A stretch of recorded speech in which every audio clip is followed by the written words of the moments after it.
sommes ici ce soir réunis pour la remise du prix 2023 de l'Union rationaliste. Nous avons Kirin Ardakani, c'est ça? Kirin Ardakani, je commence déjà, et Madame Ansari, Irène, je crois. Oui. Voilà, je ne me suis pas trompé. François Héran, notre président.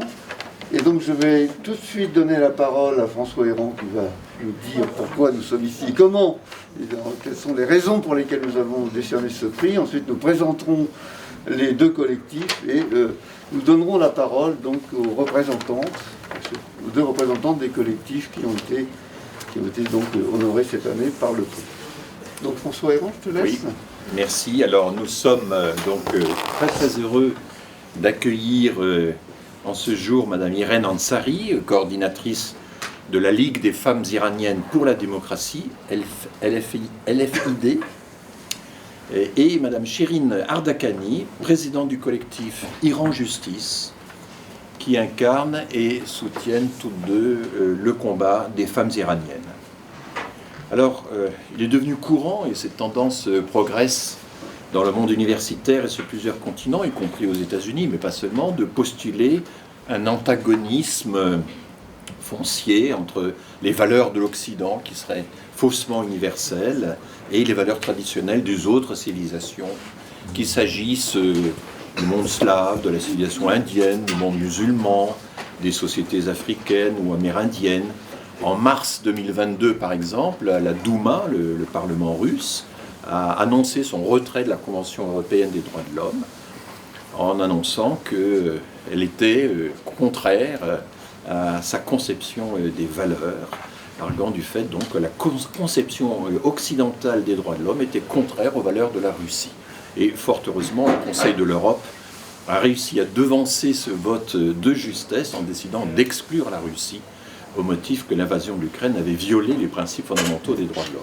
Alors de même en Iran, le rejet de l'Occident et de ses valeurs constitue un axe central de la République islamique. La justification apportée à la dictature des mœurs. Il existe d'ailleurs de longue date en Iran un courant intellectuel qualifié d'occidentalisme qui se veut l'envers de l'orientalisme et qui prend notamment pour cible les Iraniennes et les Iraniens occidentalisés, présentés comme des ennemis de l'intérieur.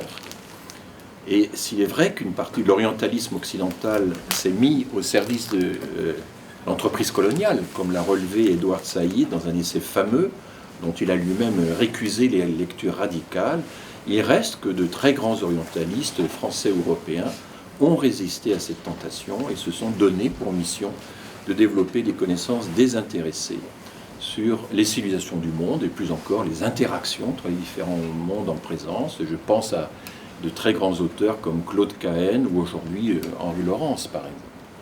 Alors le face-à-face entre orientalisme et occidentalisme, conçu comme la dénonciation mutuelle du bloc civilisationnel opposé, est censé justifier une opposition radicale des systèmes de valeurs et, disons-le tout net, il s'agit d'une aberration. À l'Union rationaliste, nous ne considérons pas que l'Occident forme un bloc, une entité immuable, car nous savons que les valeurs, trop souvent qualifiées d'occidentales, à savoir la défense des libertés fondamentales et des droits humains, la promotion des droits de la femme, des droits de l'enfant, la liberté de conscience, la liberté d'opinion, l'émancipation de l'État par rapport au pouvoir religieux, le refus de la théocratie, la défense de la démocratie, sans oublier le développement d'une science autonome et responsable, méthodique.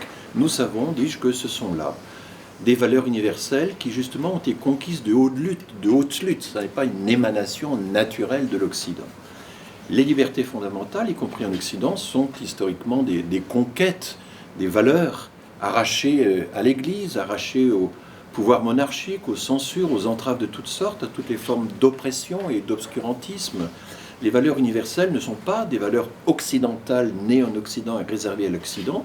Partout, elles ont été conquises par des minorités pionnières, par des peuples révoltés, par des nations rebelles, mais aussi par la construction de systèmes de savoir qui ont su allier la méthode et le doute, conquis donc contre tous les pouvoirs qui prétendaient incarner l'Occident.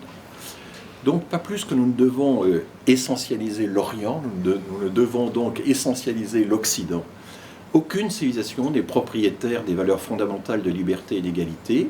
D'ailleurs, les peuples colonisés qui ont conquis leur indépendance se sont eux-mêmes réclamés de ces valeurs en prenant au mot les belles proclamations des puissances coloniales. Et ce qui valait pour les métropoles devait à leurs yeux s'appliquer aussi aux territoires colonisés. Donc nous le savons d'expérience parce que c'est une vieille histoire. Chaque fois que le pouvoir religieux est livré à lui-même, sans aucun garde-fou, c'est plus fort que lui, il abuse de ses prérogatives, il tente à régenter toute la société, à commencer par l'éducation, à commencer par la domination des femmes par les hommes. Aucune religion n'échappe à cette tentation qui découle évidemment de la croyance dans des vérités intangibles et absolues. La monarchie est une variante de la théocratie. Vous l'avez dénoncé, mesdames, avec une énergie et une détermination sans faille qui force notre admiration.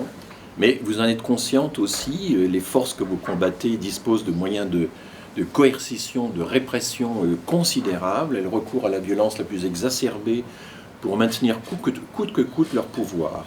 On a pu espérer à un moment que le pouvoir des Mollahs allait céder devant la résistance populaire, mais on constate qu'il s'accroche. Le combat pour les libertés semble parfois désespéré, sa trajectoire est semée d'embûches, souvent imprévisibles.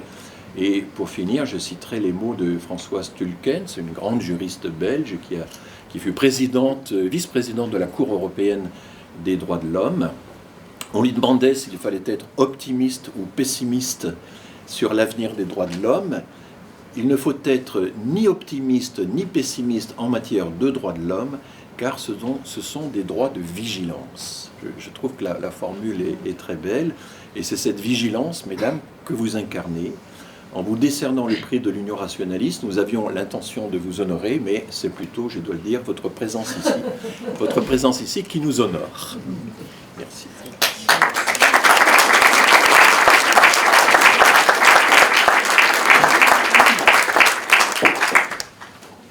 Bien, Chirine et Irène, bonsoir. Je vais en quelques mots présenter le collectif Iran Justice. C'est pour moi un grand plaisir et évidemment un grand honneur que de vous accueillir. Je ne vais pas redire pourquoi ce prix vous a été décerné, parce que François Héran l'a fait d'une manière magistrale et représente tout à fait les raisons pour lesquelles nous avons choisi de le faire. Donc quelques mots sur ce collectif.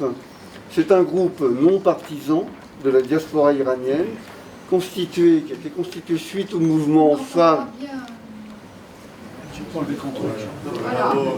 Ça sera pas mieux comme ça. Ça sera pas mieux comme ça, moi j'espère. Suite au mouvement Femmes, Vie, Liberté, né en Iran, au cours des manifestations de 2022, celles qui ont suivi la mort de Jina Mahsa Amini.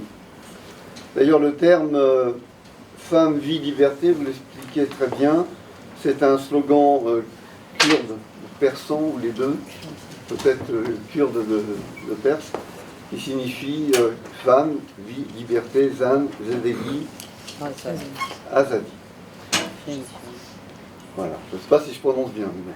Ce collectif Iran Justice se qualifie lui-même de task force juridique. Il est fort d'une quinzaine d'avocats, juristes et traducteurs. Il est international. J'ai cru comprendre que les nationalités ne sont pas que françaises. Son rôle principal est de recenser les crimes commis par le régime des Mollahs et de les qualifier. Le but ultime étant d'accompagner les Iraniens dans la mise en place, d'abord pour les aider à éradiquer la République islamique alors encore présente, et les accompagner dans la mise en place d'un système démocratique. Voilà. Alors moi j'ai l'honneur, comme l'a dit François, de présenter Irène Ansari. C'est un peu difficile parce que c'est une femme aussi modeste qu'elle est militante et active. Donc elle refuse généralement qu'on parle d'elle, mais elle souhaite qu'on ne parle que de son association. Et nous sommes dans cette gêne à la remise du prix de l'Union rationaliste, c'est-à-dire nous le remettons au combat des femmes iraniennes, mais c'est une abstraction, le combat, qu'il faut bien incarner. Et nous avons la joie de voir l'incarnation de ce combat. Et je vais parler de l'association parce que sa modestie m'interdit de parler d'elle. Mais juste, je peux dire que c'est une militante infatigable de la cause des femmes iraniennes et aussi afghanes, que nous n'oublions pas dans la remise de ce prix. Et l'occasion m'est donnée de le dire aussi. Voilà. Alors, je vais lire ce qu'est la Ligue des femmes iraniennes pour la démocratie. C'est une association créée en 1989, qui est une association féministe, indépendante, laïque. Et en ce sens, elle regroupe toutes les valeurs qui sont aussi les nôtres à l'Union rationaliste, engagée pour le droit des femmes contre les violences et toute forme de discrimination, notamment sexiste et raciste. Elle accueille, soutient, accompagne des femmes victimes de violences majoritairement persanophones, donc à la fois les femmes iraniennes et afghanes, dans leur démarche d'accès aux droits juridiques, asile, santé, emploi, logement, éducation, culture. Les femmes accueillies au sein de la Ligue des femmes iraniennes pour la démocratie sont victimes de différentes formes de violences, les violences étatiques dans leur pays d'origine, les violences conjugales et intrafamiliales dans leur pays d'origine, les violences sur le chemin de l'exil ou le parcours de migration, les violences conjugales et intrafamiliales en France. La Ligue des femmes iraniennes pour la démocratie organise des colloques, des réunions publiques, des rassemblements sur la situation des femmes en Iran et en Afghanistan. Et cette association a été une des premières à organiser à Paris, en partenariat avec des collectifs et des associations telles que le Collectif national pour le droit des femmes, la Ligue des droits de l'homme, Amnesty International, Femmes solidaires, des rassemblements et des événements de soutien au mouvement de révolte, au premier rang duquel se trouvent les femmes et la jeunesse iranienne depuis la mort de Jina Mahsa Amini. Voilà, j'en ai fini.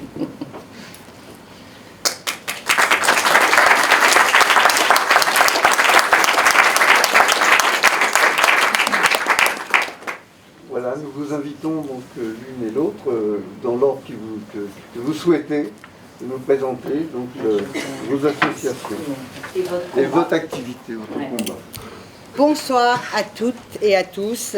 Monsieur le Président, chers membres de l'Union rationaliste, chers membres de la Ligue des femmes iraniennes pour la démocratie, chers amis.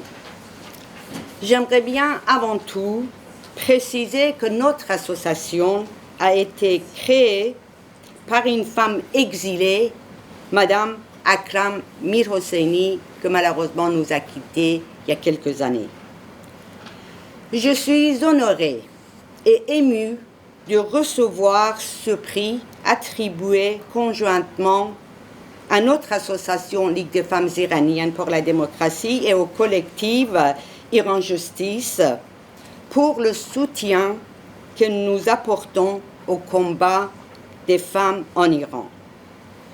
Ce prix nous encourage et nous engage davantage à poursuivre nos actions en soutien des Iraniennes qui luttent courageusement pour leurs droits, pour la liberté et pour égalité et justice sociale. Je suis ravie et je crois sincèrement que le choix de décerner le prix de cette année au combat des femmes en Iran va de pair avec les objectifs fondamentaux de l'Union rationaliste, parmi lesquels nous pouvons citer le combat contre l'irrationalité et l'ignorance et la promotion d'une culture humaniste laïque, car le mouvement Femmes, Vie, Liberté a relevé le combat des femmes, mais aussi des hommes pour le renversement de l'État théocratique et répressif installé depuis bientôt 45 ans en Iran et pour l'instauration d'un État laïque. Nous sommes à l'approche du 25 novembre, la journée internationale de lutte contre les violences faites aux femmes. À cette occasion, il me semble nécessaire de vous dire quelques mots concernant les violences faites aux femmes en Iran. Nous savons que les violences à l'égard des femmes existent partout dans le monde et malgré des avancées juridiques dans certains pays, nous sommes encore très loin de finir avec ce fléau mondial. Mais ce qui encore est plus grave en Iran, c'est que non seulement l'appareil juridique, la justice ne protège pas les victimes de violences, mais les violences à l'égard des femmes ont été intensifiées par un système juridique basé sur les lois misogynes et discriminatoires à l'égard des femmes.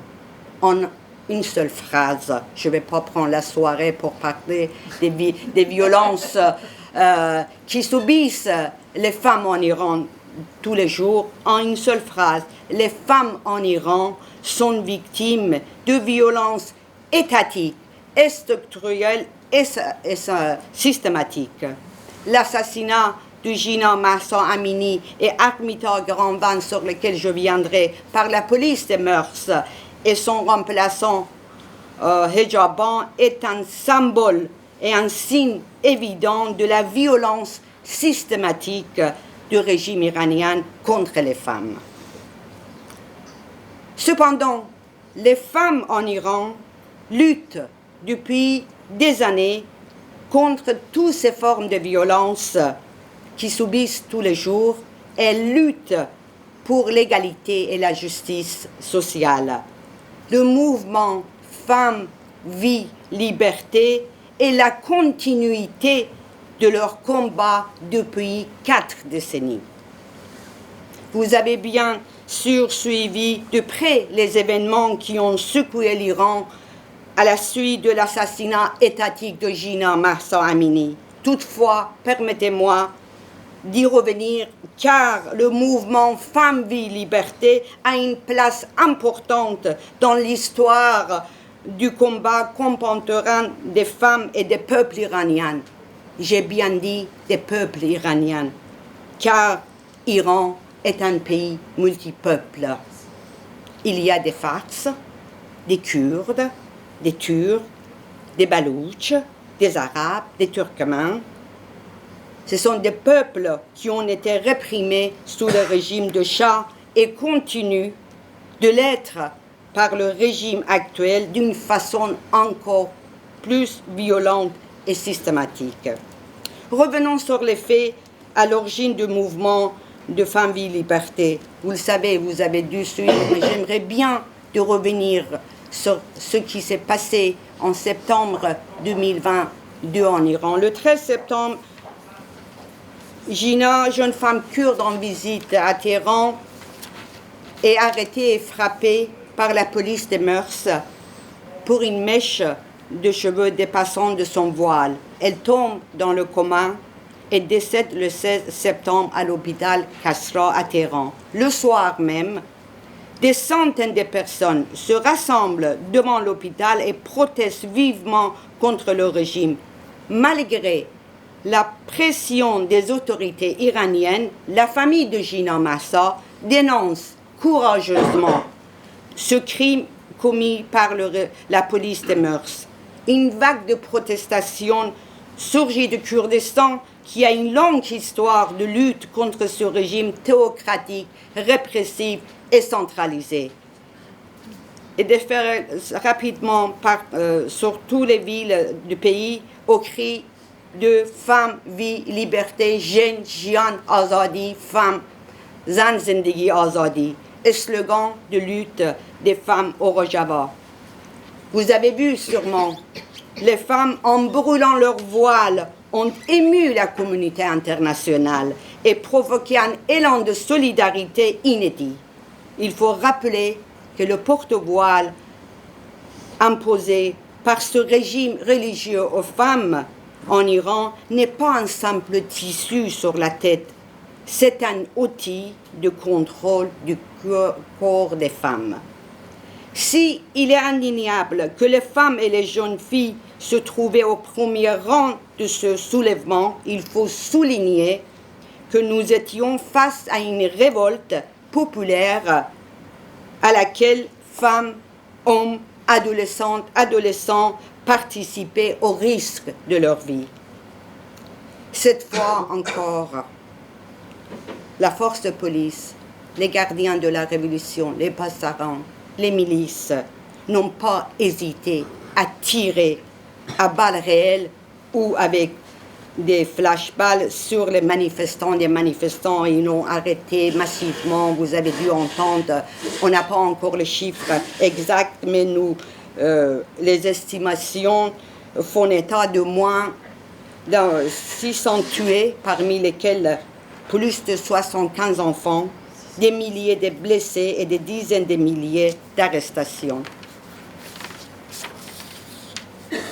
À l'approche de l'anniversaire, de la date d'anniversaire de l'assassinat de Gina, dès le mois d'août 2023, il faut que vous le sachiez, le régime a commencé à procéder à des arrestations préventives et un état de siège non annoncé a été décrété dans certaines villes afin d'empêcher toute manifestation. De plus, le Parlement iranien a adopté un nouveau projet de loi qui impose des sanctions encore plus dures, portant gravement atteinte aux droits des femmes et des filles, ce qui n'empêche pas une grande partie des femmes de sortir non voilées dans les grandes villes. Le 1er octobre, Armita Grandvand, jeune fille âgée de 17 ans, qui ne portait pas le voile obligatoire, a été verbalement et physiquement agressée par une femme hijabban. Hijabban, c'est successeur de la police des mœurs. Et le régime a empêché presque 10 000 femmes pour contrôler les autres femmes. Ça, c'est quelque chose qu'il faut savoir. Dans une station de métro, elle a été agressée verbalement et physiquement. Elle tombe dans le coma. Elle décède le 28 octobre. Ce crime récent nous rappelle douloureusement l'assassinat étatique de Gina Mahsa Amini. En employant des mesures de sécurité très strictes, y compris de faire admettre à l'hôpital militaire de Fajr, et en menaçant et exerçant de fortes pressions sur sa famille et ses amis, le régime théocratique et répressif a utilisé tous les moyens pour empêcher la solidarité des peuples avec la famille de Armita et toute forme de protestation. Cependant, il y avait quelques protestations par-ci, par-là, et le jour de son enterrement, une dizaine de personnes ont été arrêtées, dont Nasrin Sotoudeh, qui est toujours en détention.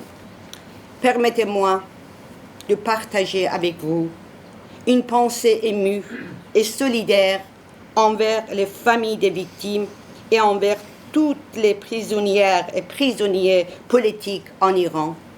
La liste est longue et je me limite à citer quelques noms. Narges Mohammadi, depuis élu prix Nobel, Sepideh Gholian, Zeynab Jalalian, Reza Shahabi, la liste est longue, malheureusement. J'aimerais bien profiter de ce prix pour lancer un appel aux autorités françaises afin que toutes les réfugiées iraniennes soient accueillies sans aucune condition et qu'elles obtiennent le droit d'asile. Je signale le cas concret de plusieurs femmes militantes qui ont fui l'Iran et qui se trouvent actuellement au Kurdistan et en Turquie, où elles ne sont toujours pas en sécurité et qui attendent depuis des mois un visa de l'ambassade de la France, malgré toutes les démarches et de notre Ligue en leur faveur. Nous avons envoyé des attestations au consulat en Erbil, en Turquie, mais on attend toujours avoir un visa d'asile pour les faire venir en France et de les mettre en sécurité. Alors, en conclusion, je peux dire quelques mots. La situation en Iran et particulièrement les conditions des femmes est toujours très inquiétante. Arrestation, condamnation, exécution. Mais malheureusement, la situation en Iran est actuellement en arrière-plan de l'actualité internationale. Certes, suite à la répression, le mouvement a changé de forme, mais la colère est toujours là et le mouvement continue. En dépit de la répression, les peuples d'Iran continuent de lutter pour la fin de ce dictateur théocratique. Sur ce chemin difficile, les Iraniennes et Iraniens ont plus que jamais besoin de votre soutien et de votre solidarité. Femme, vie, liberté. Merci.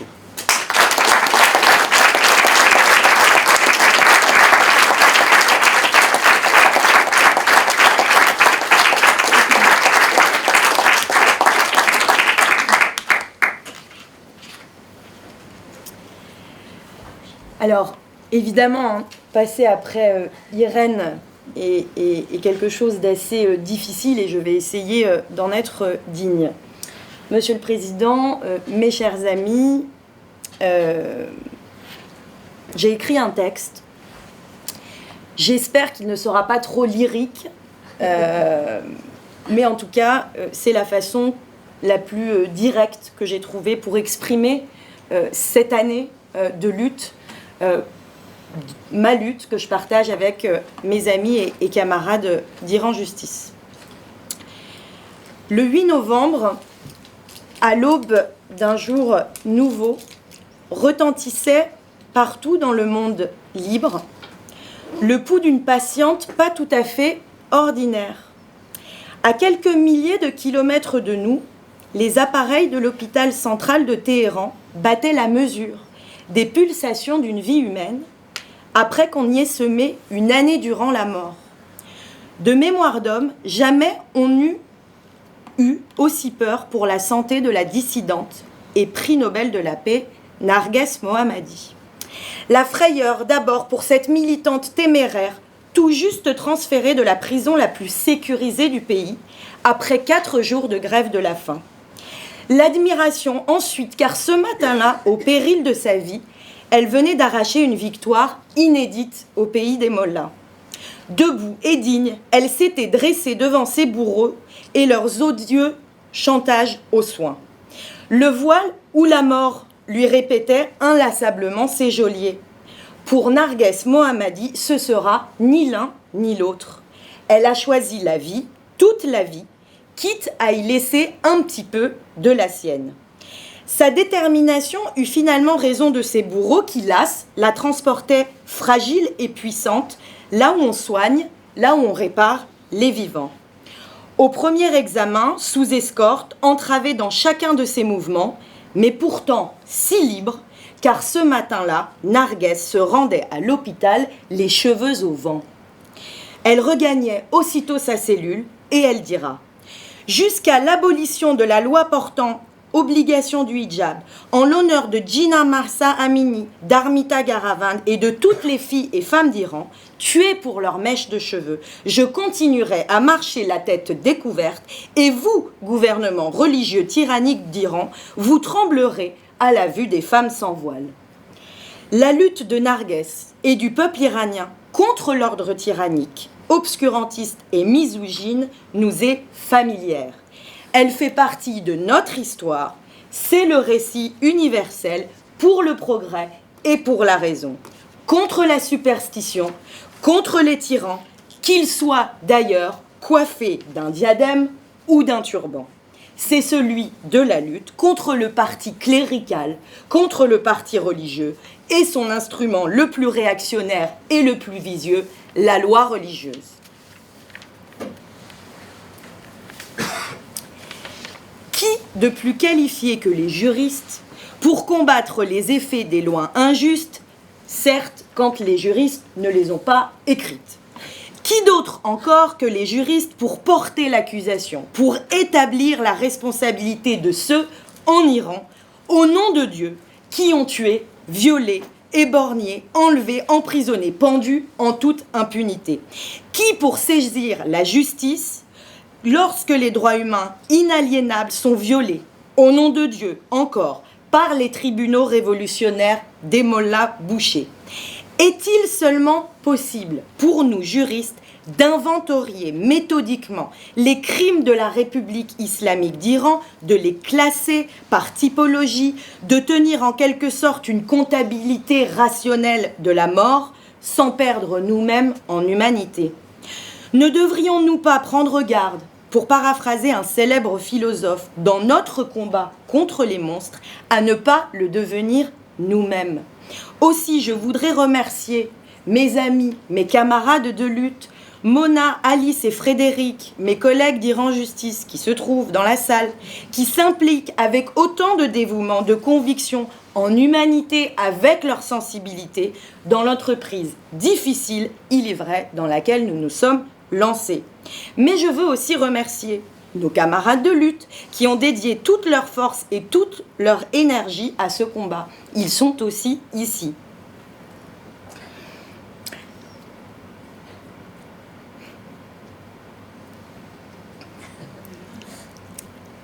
Sahar, Daria, Peyman, Valamaz, Kian, Aïda, Sépidé, Negin, Nassan, Irène et beaucoup d'autres amis. Quand l'effroi guette chacun d'entre nous, nous nous rattachons à cette grande idée que nous nous faisons de la justice, celle qui n'est pas la justice des ayatollahs. Une justice sécularisée, indépendante, rendue par des juges civils et impartiaux et non par des clercs, non par des militaires. Une justice qui reconnaît à l'accusé le droit de se défendre, de connaître les charges qui lui sont reprochées, de choisir son avocat. En définitive, et dans l'état de droit, une justice fondée sur la loi civile et non sur la loi religieuse, qui punit par lapidation ou par pendaison la corruption sur terre, le blasphème, l'apostasie, l'homosexualité et l'infidélité féminine. En définitive, une justice qui punit et répare, mais qui ne laisse aucune place à la vengeance, qui ne laisse aucune place à la loi du talion. Une justice équitable qui proscrit tout châtiment inhumain, cruel et dégradant, et donc qui interdit la peine de mort. Bref, une justice humaine pour une humanité juste.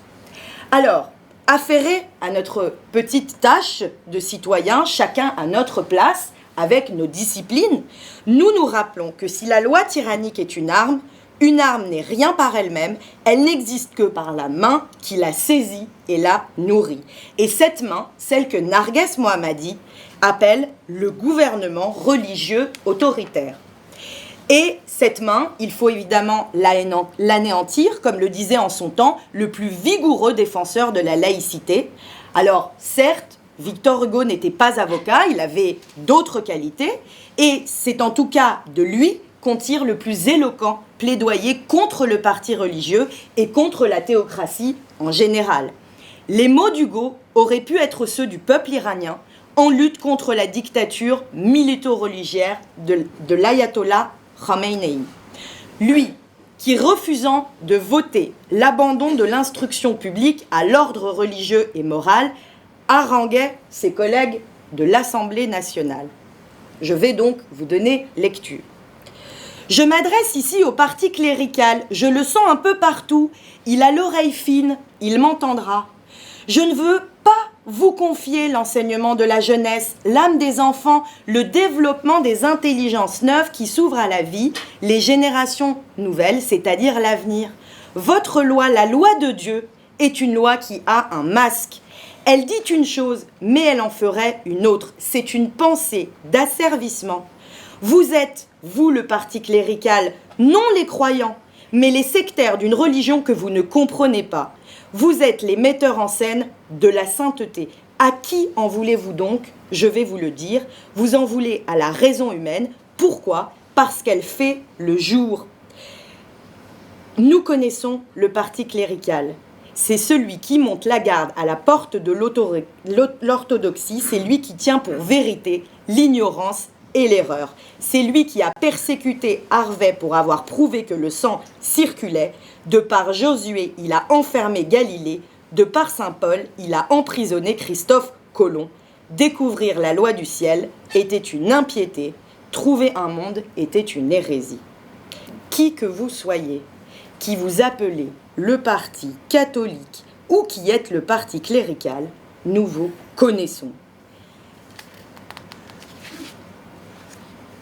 La prose d'Hugo pour conjuguer le sort, mais aussi et surtout la puissance d'action et de mobilisation des hommes, mais surtout des femmes, et des femmes de loi dans le combat contre tous les obscurantismes.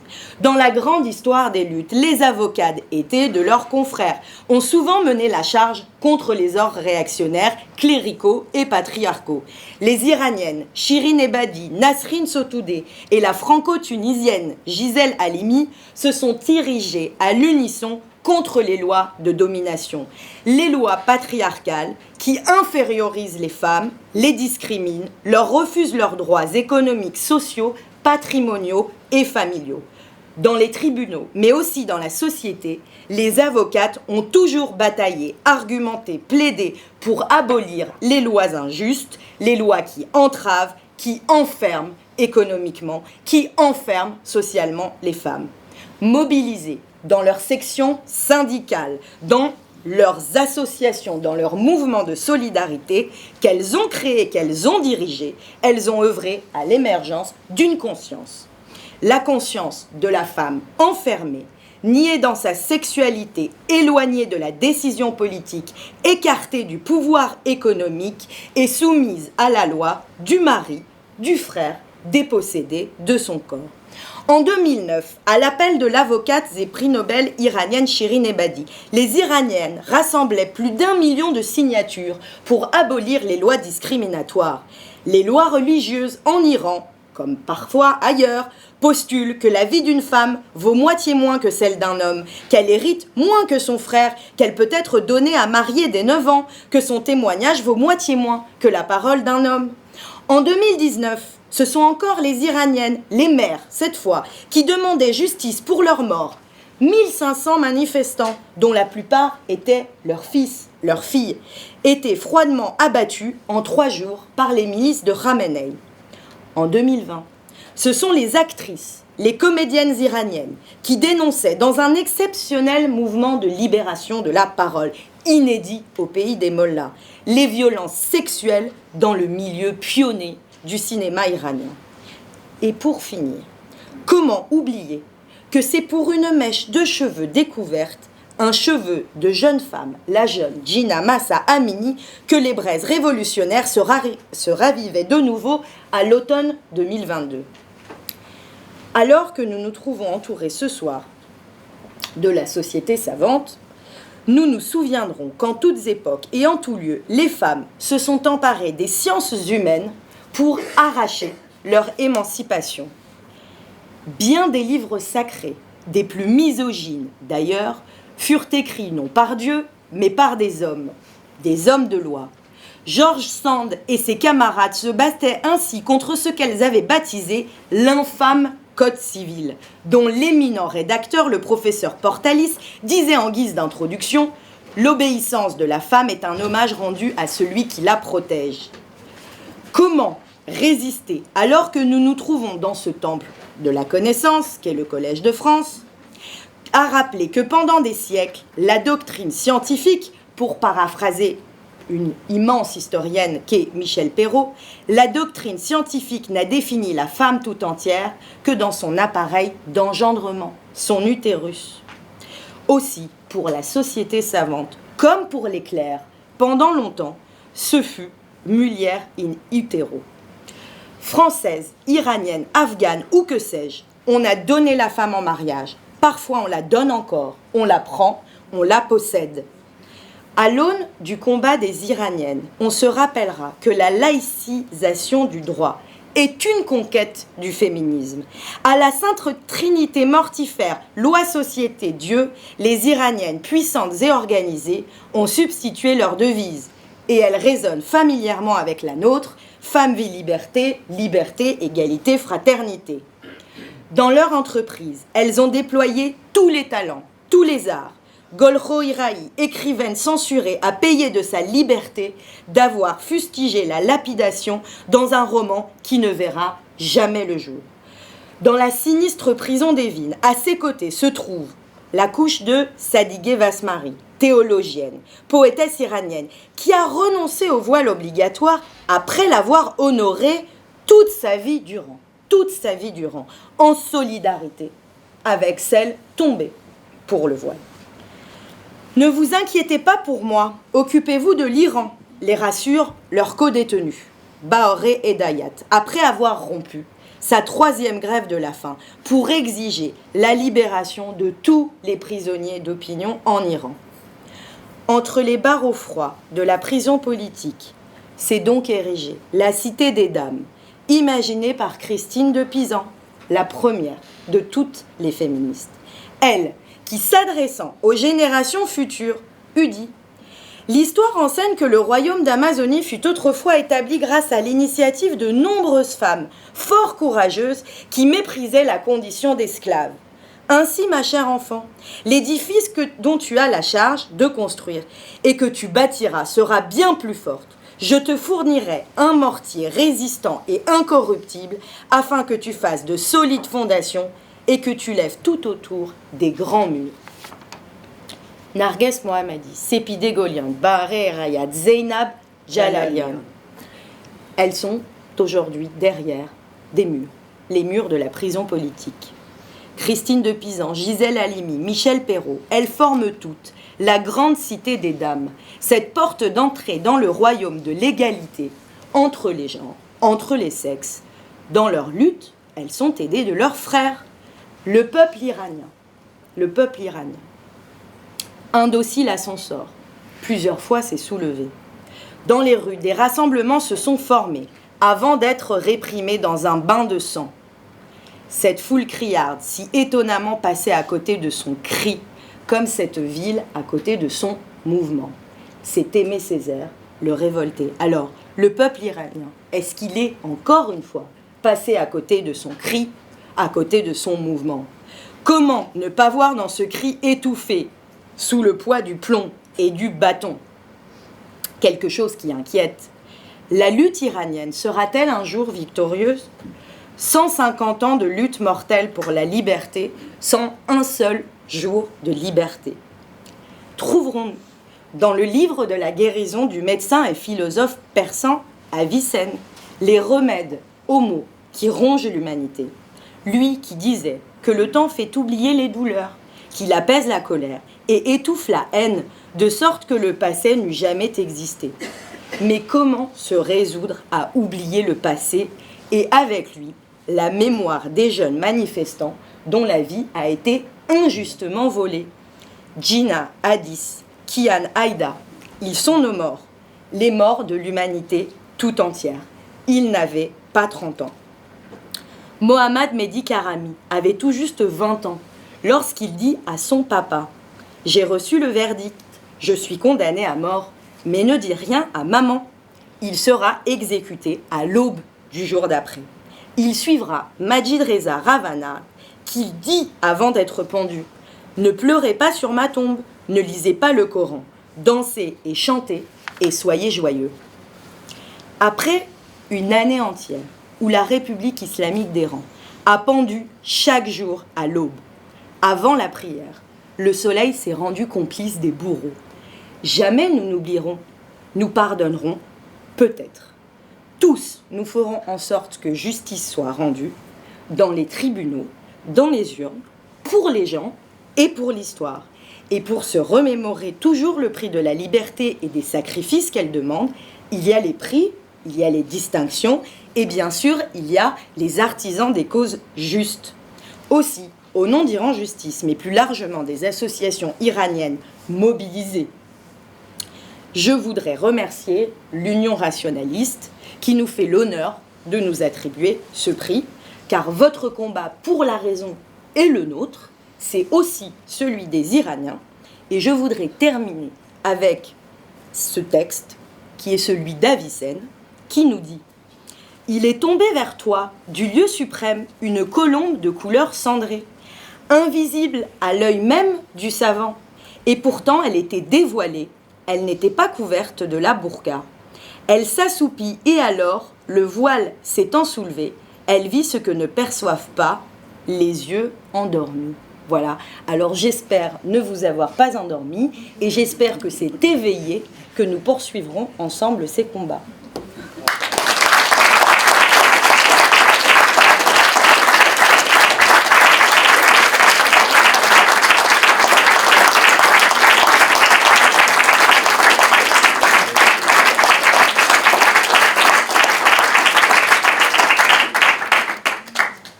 Irène Ansari, Chikrin Ardakani, merci pour ces deux discours extraordinairement éloquents et puissants. Je crois qu'on n'en a pas entendu d'aussi puissant depuis que ce prix existe. On en a guère entendu d'aussi puissant.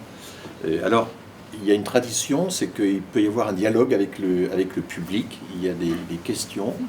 Et je vais peut-être amorcer la pompe des questions en vous demandant dans quelle mesure les hommes participent aussi au combat de la défense des droits des femmes, que ce soit en Iran ou au sein de vos associations. Est-ce que vous êtes arrivés aussi à mobiliser en partie les hommes? Irène, que diriez-vous? Oui, ici on essaye quand même de, comment dirais-je, encourager les hommes pour participer à nos combats. En Iran aussi, je pense que surtout la nouvelle génération a pris conscience qu'on ne peut pas parler de la liberté et de l'égalité dans une société où on réprime les femmes. Et c'est pourquoi pendant ces dernières révoltes, que tu as très bien expliqué, il y avait des jeunes hommes, des hommes à côté des femmes pour les défendre. Oui, parce que pour moi, lutter pour l'égalité, ça ne se fait pas toute seule, c'est pas entre les femmes, c'est avec les hommes qu'on doit mener ce combat. Et c'est très important qu'ils soient de plus en plus impliqués dans ce combat qu'on menons pour l'égalité, tout court, entre les différentes nations. Je ne sais pas, Chirine. Oui. Non, mais ce que dit Irène est évidemment tout à fait juste. Peut-être pour compléter sur en Iran, moi, ce que j'ai pu percevoir, c'est que le mouvement est enclenché par les femmes, mais que pour la première fois, peut-être de façon inédite, il y a non seulement une bienveillance, mais il y a aussi des actes de solidarité active. Je prends des exemples très concrets. On a eu dans les universités des grèves des étudiants qui exigeaient des espaces de mixité, puisque par exemple dans les réfectoires à l'université, c'était des réfectoires qui étaient non mixtes. Et donc ensemble, étudiants, filles et garçons, exigeaient un retour, même s'ils ne l'avaient jamais connu, à des espaces de mixité, par exemple. Où on a vu des épisodes où, par exemple, dans les transports en commun, quand des jeunes femmes se faisaient harceler par des membres de la police des mœurs pour remettre leur voile, et bien effectivement, assez spontanément, mais d'ailleurs des hommes et des femmes se positionnaient un peu en rempart pour leur venir en aide, et sortaient de l'individualisme. Donc ça, effectivement, c'était des dynamiques intéressantes qui auparavant n'étaient pas constatées, puisque c'était le chacun pour soi, en fait. Merci. Y a-t-il d'autres questions dans la salle? N'hésitez pas. Comment vous aider? Allez, vas-y, toi, en premier. Bon, il y a ce qui est de l'ordre du concret, il y a de ce qui est de l'ordre du symbolique. Évidemment, par exemple, ce soir, ce sont des choses qui sont symboliques et qui peuvent se traduire en choses très concrètes, puisque quand on fait des appels à volontaires, voilà, il y a plein de petites choses, mais on le sait, quand on est impliqué dans des associations, il faut du monde pour organiser des choses, des événements, parfois pour faire des tâches qui sont des petites besognes, et effectivement, on n'est pas assez nombreux pour organiser des manifs, des rassemblements.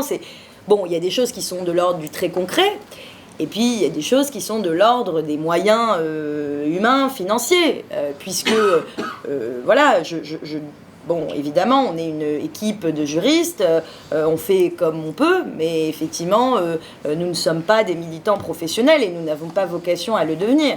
Mais on voit bien qu'à un moment, établir la liste des crimes du régime iranien entre minuit et 4 heures du matin et le week-end, avec l'énergie que nous y mettons, à un moment présente des limites. Voilà. Pour le dire très brièvement. L'Union rationaliste adhérera à vos associations. Ah, bon, bah on s'en réjouit en tout cas. Mais je pense que, comme je disais à la fin de mon intervention, il ne faut pas laisser passer à côté ce qui se passe en Iran. Donc c'est important de continuer à dénoncer les crimes commis par ce régime. Je suis consciente que l'actualité s'est influencée un peu, si vous voulez, par ce qui se passe, mais les luttes des Iraniens et des Iraniennes continuent. Il ne faut pas oublier que, comme je disais, ils ont besoin qu'on en parle, et puis de toute façon, elle est mieux placée au niveau juridiquement. Il faut pouvoir rassembler des épreuves, des éléments pour pouvoir condamner ce régime devant les instances internationales. Ça c'est important, et ça demande une énorme énergie, j'imagine, comme tu disais, au sein de votre collectif. C'est pas si évident que ça. Et en ce qui concerne notre association, nous avons toujours besoin des bras, des personnes qui peuvent accompagner notre public, les femmes victimes de violences, la traduction de leurs récits. Donc voilà, de toute façon, vous avez les coordonnées de l'association et vous pouvez nous contacter pour nous aider un peu. Oui, alors du coup, en t'écoutant, Irène, il m'est venu. Effectivement, alors, Irène le disait, nous, on fait un travail de documentation, c'est-à-dire de preuve. Donc, par exemple, pour établir la responsabilité de quelqu'un qui est accusé d'avoir commis un crime, encore faut-il avoir des éléments probants. Et un des importants, notre matériau essentiel, c'est les témoignages qu'on va recueillir d'un certain nombre de personnes qui ont été amenées à fuir les persécutions en Iran. Et effectivement, quand ces personnes arrivent ici en France, il faut être en mesure de pouvoir les accueillir. Et effectivement, on le sait, les structures au titre de l'asile parfois sont débordées. Et on le sait, il y a véritablement des difficultés à prendre en charge les demandeurs d'asile, par exemple. Et il peut arriver que nous ayons des personnes qui ont besoin, pas forcément pour l'éternité, mais pour quelques jours, quelques nuits, d'un endroit sûr, avec des personnes qui sont en capacité de pouvoir les accueillir dignement. Alors, pour le moment, on l'a fait de façon très artisanale, avec les réseaux d'amis, de militants que nous avions, mais voilà, si à toute fin, je lançais un appel, s'il y avait quelques bonnes âmes, voilà, en tout cas, vous savez où nous trouver. Voilà, c'est ça que je voulais dire simplement. Oui. Bonjour. Rassembler beaucoup de preuves contre ce gouvernement et toutes les atrocités qu'ils font, c'est une chose, mais ça fait des années et des années, il y a beaucoup de preuves. Et comment est-ce que vous avez... je veux dire, simplement, à quoi ça sert? Parce que tout le monde le sait et tout le monde est au courant. Qui est-ce qui à un moment va décider de condamner ce gouvernement, puisque les États ne le font pas parce qu'ils ont le moche avec le gouvernement parce qu'ils en profitent. Je veux dire, je suis très très reconnaissante de ce que vous faites, mais tout compte fait, à quoi ça sert? Juriste, oui. Écoutez, c'est une très bonne question parce qu'effectivement, et d'ailleurs on en parlait pas plus tard qu'avant-hier avec Mona, donc de mon collectif, qui au fond révisait un grand oral de liberté fondamentale puisqu'elle elle présentait le barreau. Et effectivement, quand on déclinait tous les textes internationaux, on se disait, après tout, quelle belle déclaration, ces droits formels que sont la liberté d'expression, voilà, la liberté d'aller et venir, enfin voilà, un certain nombre de libertés formellement reconnues, mais qui en réalité, dans les faits, ne sont pas appliquées. Et on voit bien effectivement que le droit international présente des failles, puisque les criminels de guerre s'en sortent. Il y a actuellement, à l'heure où la guerre fait rage dans les 4 continents, des criminels en tout cas ou accusés comme tels qui ont des mandats d'arrêt, je pense à quelques chefs d'État et qui en toute impunité peuvent quand même aller et venir, en tout cas dans certaines parties du monde. Donc on peut se dire mais à quoi bon finalement et ne plus avoir d'espoir dans le droit international. Et en même temps, les juristes que nous sommes, on ne peut pas se résoudre à cette option, parce que sinon, ça reviendrait à dire, on ferme la boutique, on arrête, et puis après tout, ça ne sert à rien de se battre avec les outils qu'on a. Donc, on est conscient qu'il y a des difficultés et qu'on ne va pas demain traduire en justice, mais la justice est un temps long. On est plutôt déterminé, et si c'est dans 30 ans, c'est pas grave, ce sera dans 30 ans, et on aura les procès criminels alors l'ayatollah Khamenei, je pense qu'il sera peut-être plus là, on l'espère, même s'il est quand même assez tenace, mais ce sera peut-être ses successeurs, ou peut-être d'autres, mais en tout cas la justice finira de toute façon par être rendue. Donc il faut qu'à ce moment-là, on ait un matériel, des choses à montrer, et puis je vais être très claire aussi, c'est qu'on a besoin de se sentir engagé, parce qu'on ne peut pas rester les bras croisés. Donc en attendant, effectivement, on rassemble des preuves. Je ne vais pas dire qu'on s'occupe, mais voilà, on fait le travail de juriste. Je vais préciser tout à fait, c'est tout à fait respectable et tout à fait énorme ce que vous faites. Mais au fait, c'est qu'il faut qu'à un moment, ce gouvernement tombe pour qu'on puisse utiliser ce que vous faites. Et c'est là où c'est un peu... Le désespoir, c'est ça. C'est sur ce point. Madame, vous voulez ajouter quelque chose? Oui, bonsoir, je m'appelle Razal, je suis juriste internationale pour la Croix-Rouge et c'est juste pour votre question. Après, sur le droit international, je devrais vous voir en privé, on pourra parler. Mais sur l'utilité en fait, du rassemblement de ces témoignages, je pense que c'est bien de faire un lien aussi avec les associations et les personnes, les militants des associations que Irène représente et qui existent aussi en France et d'ailleurs en Europe et même dans d'autres pays où il y a eu déjà une première vague de réfugiés puisque le régime commençait déjà en place depuis 45 ans.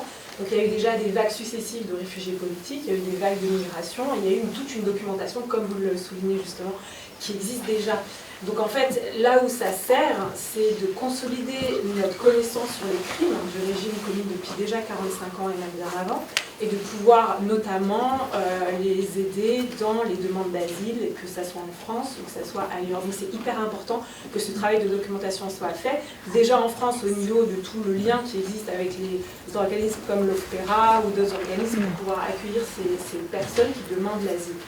Après, sur les questions plus de droit international qui vous intéressent, parce que vous voulez vraiment avoir la responsabilité de l'État iranien mis en avant et donc condamné, ça c'est vrai que c'est des questions vraiment très pointues qui ne concernent pas la France, mais qui concernent la compétence universelle des États comme la France, et qui sont beaucoup plus, effectivement, elles sont très bancales. Et là on le voit, parce que vous avez mentionné le conflit Israël-Hamas, on voit bien que le droit international est très impacté par la réalité, et que tant qu'il n'y a pas une volonté plus internationale de vouloir mettre en application ces règles de condamnation, on n'y arrivera pas. Mais il ne faut pas, comme vous le dites aussi, il ne faut pas désespérer non plus. Les gens existent pour mettre ça en avant, et c'est hyper important le travail que vous faites de documentation et de relais avec vous, avec la population civile, pour alerter l'opinion. Et je crois que c'est la force du droit international d'être basé aussi sur cette opinion publique-là. Je peux rajouter, en plus de ce que Razal a expliqué, d'ailleurs Chirine aussi, il y a quelque chose, madame. Vous savez, continuer à dénoncer ce régime criminel, ça apporte l'espoir au peuple en Iran. C'est important. Vous avez vu, quand il y avait des manifestations massives en Europe, ça encourageait les Iraniennes et Iraniens qui luttent contre ce régime au prix de leur vie. C'est pourquoi, même par le principe de devoir de l'humanité, des citoyennetés, il faut continuer à dénoncer ce régime, à faire des actions, afin un jour sera condamné, peut-être, mais même indépendamment de ça. Quand on regarde l'histoire des luttes dans les différents pays, même qui a abouti à renversement d'un régime comme Pinochet ou d'autres dictateurs, il y avait les luttes à l'intérieur, mais il y avait des luttes de soutien à l'extérieur, que ce soit le diaspora de pays en question ou les forces humanistes qui ont aidé ces personnes. Donc c'est important. Je sais que psychologiquement, c'est compliqué de voir tous les sangs versés depuis tous ces ans, mais on n'a pas encore acquis ce qu'on voulait. On n'a pas pu encore renverser ce régime. Mais il ne faut pas se désespérer, il faut continuer. Et une réunion comme ce soir, un prix comme ce soir, ça va dans la même direction pour soutenir les femmes et les hommes qui luttent en Iran.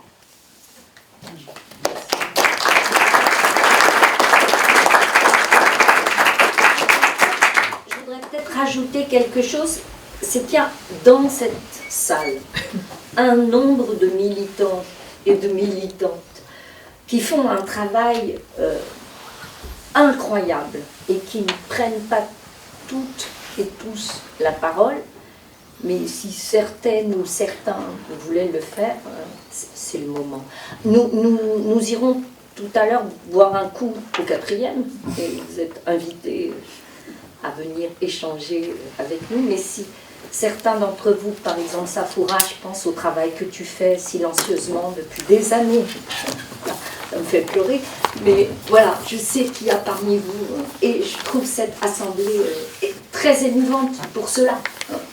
Des gens qui n'arrêtent pas à qui on remet symboliquement le prix, évidemment, mais s'ils veulent nous dire aussi comment ils bossent, je pense à Foura, au travail que tu fais.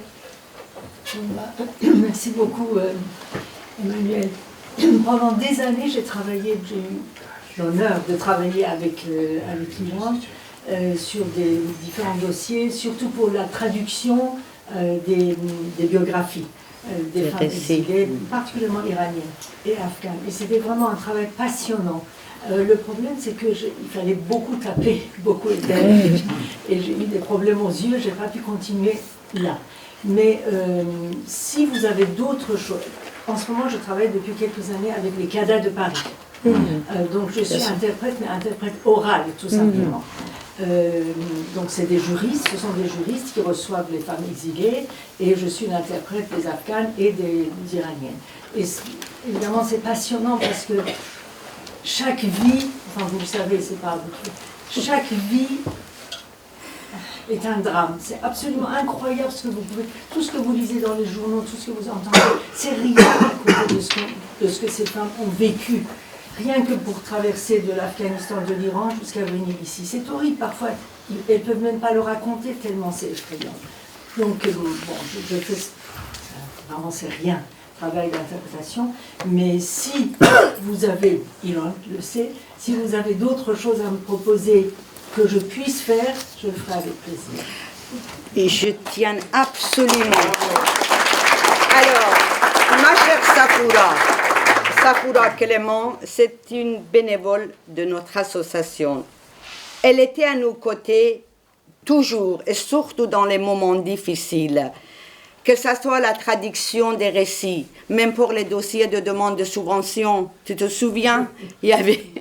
Et donc, alors vraiment le travail qu'elle a fait pour la Ligue des femmes iraniennes, c'est un travail. En plus, le soutien psychologique qu'elle m'a porté, qu'elle me porte toujours dans les moments difficiles, quand j'en ai jusque-là, c'est avec ses paroles, ses encouragements que j'arrive à continuer. Merci encore, Safoura.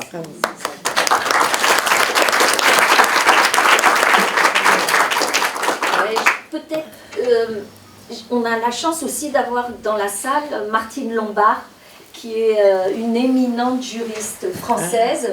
D'abord, Martine, je te remercie d'être parmi nous ce soir. Et peut-être tu pourrais dire aussi, toi, ton combat. Non, je veux dire juste quelques mots, effectivement. Je crois que ce que vous faites est très important déjà, et vous l'avez dit, pour documenter devant la Cour nationale du droit d'asile les dossiers des personnes qui vont demander cet asile. Et c'est vraiment un travail très très important de documenter tout ce qu'ils supportent. Je crois aussi que nous le savons tous ici, malheureusement, le droit français devient de plus en plus restrictif. Et donc nous avons aussi un travail à faire de conviction auprès de la population française. Et ce que vous faites est aussi utile pour essayer de faire prendre conscience à la population française que le droit d'asile, ce n'est pas simplement l'insécurité pour les Français. C'est un devoir que nous avons d'accueillir celles qui souffrent tout particulièrement. Et donc je vous remercie par avance de tout ce que vous faites, pas seulement par avance, a posteriori. Merci encore. Mais vous savez que nous vivons une période difficile en ce moment, en Europe en fait, dans le monde, avec des montées de l'extrême droite. Et donc ici, je sais que nous nous adressons à des convaincus, mais nous avons une parole à donner à l'extérieur pour essayer de combattre ce mouvement qui est en train de monter et qui va restreindre encore les possibilités d'asile. Donc voilà, c'est comme professeur de droit français. Vous voyez, je suis vraiment embarrassée par ce que vit la France, ce qu'elle ne fait pas assez. Donc merci à vous. Merci à vous.